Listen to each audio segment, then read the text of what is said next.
Assalamualaikum warahmatullahi wabarakatuh. Hari ini saya akan berkongsi bagaimana cara untuk menghasilkan ataupun membuat satu set soalan mudah dengan cepat menggunakan aplikasi Quizizz. Okey, yang pertama sekali untuk buat soalan menggunakan aplikasi Quizizz, kita perlulah ada akaun Quizizz lah. Okey, type sahaja Quizizz. Kita buka dulu quizizz.com. Okay, jika belum ada akaun Quizizz, kita kena sign up lah, okay, menggunakan akaun Google, mana-mana akaun Google kita. Okay, kita boleh buat akaun Quizizz menggunakan mana-mana akaun Google kita. Baik, untuk memulakan soalan quiz kita perlu mula dengan create lah. Okay, kita create, pilih quiz, ataupun kalau nak buat lesson pun boleh, kita boleh masukkan lesson. Tapi kali ini saya akan tunjukkan bagaimana kita sediakan quiz dengan cara yang cepat. Baik, kita berikan tajuk quiz tu. Contoh saya akan buat tajuk 9.5 usia bumi.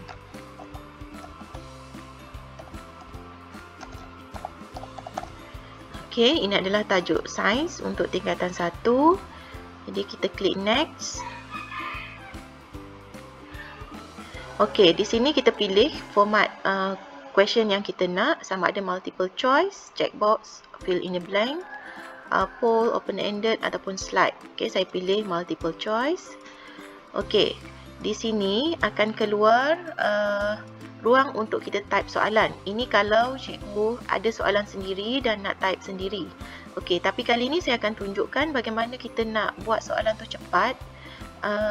Katalah kita tak nak menaip, kita nak teleport sahaja soalan ni daripada koleksi soalan yang telah dibuat oleh pengguna-pengguna Quizizz yang lain. Okey, jadi kat sini kita cancel dulu. Kemudian di bahagian atas ni ada teleport. Kita klik teleport. Okey, dengan tajuk kita tadi 9.5 usia bumi, dia akan, teleportnya akan kesan semua tajuk yang hampir samalah dengan tajuk yang kita beri tadi. Jadi kita boleh pilih antara set soalan yang pernah dibuat oleh pengguna Quizizz yang lain dengan tajuk yang sama. Adalah set soalan yang kita boleh tengoklah di sebelah kanan ni. Okay, bila kita klik dekat set soalan tersebut, di sebelah kanan akan keluarlah soalan-soalan yang pernah dibuat oleh pengguna-pengguna Quizizz yang lain. Jadi kalau kita rasakan soalan ini sesuai, kita boleh terus add sahaja ke dalam set soalan kita. Okay, terus add sahaja soalan ini. Okay, kita add sahaja, dan yang dah add dia akan, bila kita letak cursor kat situ, dia akan tanda add again. Maksudnya dah ada lah dalam set kita kalau kita tengok di sebelah kiri ni. Okay, so yang mana yang belum, kita add saja soalan ni. Okay.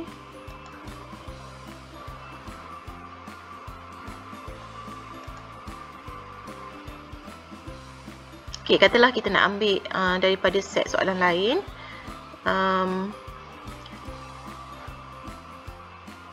Okay, set soalan ni. Okay, kita boleh pilih lah yang mana kita nak dan cukupkan jumlah soalan yang kita nak. Okay. Okey, apabila kita telah pun selesai, katalah soalan kita dah pun cukup untuk set ini, maka kita klik dekat arrow sebelah kanan ni, kita klik kat sini. Okey, dan kita boleh semaklah soalan yang kita dah buat ni, boleh semak balik. Okey, sekiranya kita dah puas hati, soalan ni bolehlah kita, kalau nak edit setiap soalan boleh diedit semula. Tajuk soalan pun boleh diedit. Kita juga boleh tambahkan gambar pada quiz kita ni. Okey, klik saja add add image, dan kita boleh tambahlah. Okey, di sini untuk select language, kita kena pilihlah language. Okey, untuk grades letak je untuk tingkatan 1, 7th grade. Okey, kita save. Untuk yang ni gambar saya tak letak. Boleh je kalau nak letak, kita boleh edit. Kemudian kita klik done. Okey, bila kita dah klik done, jangan lupa untuk savekan dalam kita punya library. Sebab nanti kalau kita tak save, kita kena cari balik lah soalan yang kita dah buat tu mungkin tak jumpa. Jadi untuk organisekan kita punya soalan dengan mudah, katalah kita mengajar banyak level, kita organisekan kita punya library dengan tahap yang berbeza lah. Okey, kalau macam ni saya savekan dalam tajuk tingkatan 1.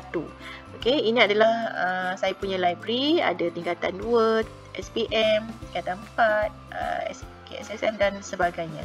Okey. Jadi yang ni saya masukkan ke dalam library untuk tajuk tingkatan 1 dan saya klik done.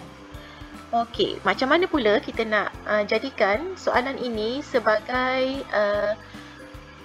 soalan homework kepada pelajar, untuk pelajar tersebut buat dengan kita setkan sampai bila ataupun due date dia. Okey, kita klik dekat assign homework. Okey, kemudian ada custom deadline ni, kita klik dekat custom deadline. Kita klik sehingga tempoh yang kita kehendaki lah. Contohnya tarikh, lepas tu masa kita pilih masa yang kita nak. Kemudian kita klik continue. Okey.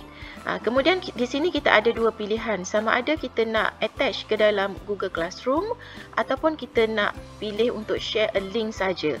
Okey, kalau kita attach ke dalam Google Classroom, kita akan dapat markah pelajar yang jawab soalan ni secara automatik akan di auto generate dalam grade untuk Google Classroom tersebut. Jadi tak perlu susah-susah kita nak tengok report lah selepas ni. Okey, tetapi kadang-kadang kita perlu juga untuk share link ni kepada pelajar dalam grup WhatsApp ataupun grup Telegram pelajar. So kita boleh saja share link. Kita copy saja link ni dan kita bolehlah paste ke dalam grup WhatsApp pelajar ataupun grup mana-mana grup yang boleh dicapai oleh pelajar lah. Okey, bezanya dengan Google Classroom, apabila kita masukkan sebagai attachment dalam tugasan Google Classroom, pelajar tak perlu menaip nama masing-masing kerana nama mereka akan muncul secara automatik daripada akaun Delima ataupun akaun MOE yang telah mereka gunakan. Okey, jadi untuk share a link tadi, kita copy saja link. Untuk kita ada tiga cara lah untuk share kepada pelajar. Untuk Google Classroom, kita klik Google Classroom. Okey, dan bila kita klik Google Classroom, kadang-kadang kelas yang kita nak attach tu tak ada dalam senarai. Jadi kalau tak ada, kita perlu buat manage classes dulu. Okay, manage classes maksudnya kita auto update kelas yang kita ada dalam akaun tersebut lah. Kita akan klik manage classes. Sekiranya kelas tersebut dah ada, dia akan muncul lah. Tapi kalau tak ada, kita update Google Classes. Okay, kita update Google Classes ni, dia akan tarik balik semua kelas yang belum masuk. Kita klik save. Okay, kita klik saja save. Okay, so saya back balik kat sini. Bila kita klik Google Classroom tadi, okay, kita perlu pilih lah kelas mana. Contohnya saya pilih 1 Zuhal. Okay, kemudian kita perlu namakan tugasan ni. Kalau tak, dia akan keluar quizzes saja. Jadi mungkin ada banyak quizzes, mungkin pelajar akan tertukar lah. Jadi yang ni tadi 9.5 usia bumi.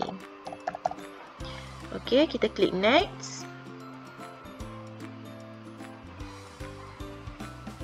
Okay, klik next. Tunggu sehingga selesai. Okay, upload. Okay, dia akan keluar paparan seperti inilah. Okay, terusnya bila kita dah selesai bagi tugasan kepada pelajar, saya tunjukkan yang dalam Google Classroom tadi, macam mana dia kelihatan dalam tugasan dalam Google Classroom. 1 Zuhal. Okey, classwork. Ni dia. Okey, yang saya buat tadi.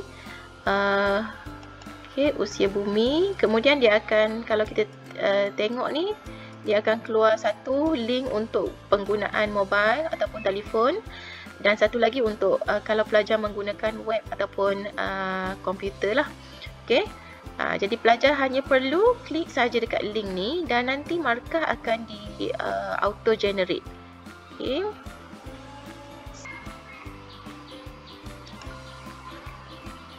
Okey, contoh macam ni ya. Okey.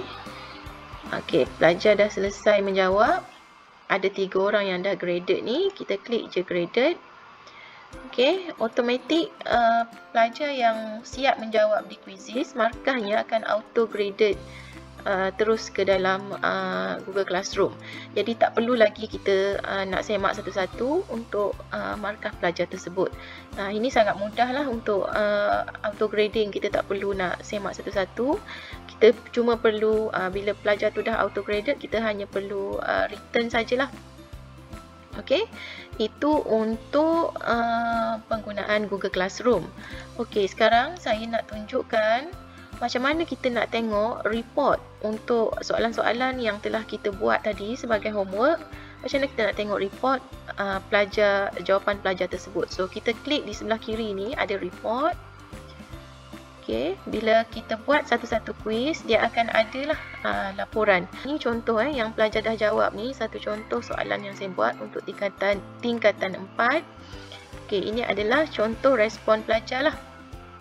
Okey, kita boleh tengok respon pelajar dan kita boleh tahu berapa kali pelajar tu mencuba mencuba untuk jawab soalan ni. 1 star bermaksud 2 cubaan, sebab satu kali cubaan tidak ada star. Okay, 1 attempt ni tanpa star. Bila ada 1 star maksudnya dia dah ulang sebanyak 2 kali. Okay, kalau 2 star maksudnya 3 kali. Dan nampak usaha pelajar tu ada sehingga 5 kali atau lebih lah. Okay, ini kalau pelajar menggunakan nama yang sama lah. Tapi kalau menggunakan nama yang berbeza, okay, kalau tengok ni, Nabila Yusrina dengan Nabila. Okay, Nabila Yusrina dengan Nabila ni orang yang sama, tapi bila dia type nama yang berbeza, jadi dia punya attempt tu berasingan lah. Okay, cubaan dia tu jadi berasingan. Walau macam mana pun, cikgu mesti kenal pelajar cikgu. Jadi bila dia letak nama tu, kita tahulah. Okay, walaupun type nama dia tu berbeza, kita kenal pelajar kita. Jadi kita boleh kesan lah. Okay, so daripada report ni, kita boleh print ataupun kita boleh download juga dalam bentuk Excel lah. Kalau kita klik download. Okay, kita klik download untuk memudahkan analisa. Dia akan dapat dalam bentuk Excel macam ni. Okay, kita buka. Okay, ini adalah pencapaian pelajar setiap kolom ni untuk nama pelajar yang berbeza. Kita boleh tukar view, tengok player level kat bawah ni. Okay, di sini akan keluarlah list keputusan untuk cubaan pelajar dengan nama yang telah ditype oleh pelajar. Jadi daripada sini kita boleh buat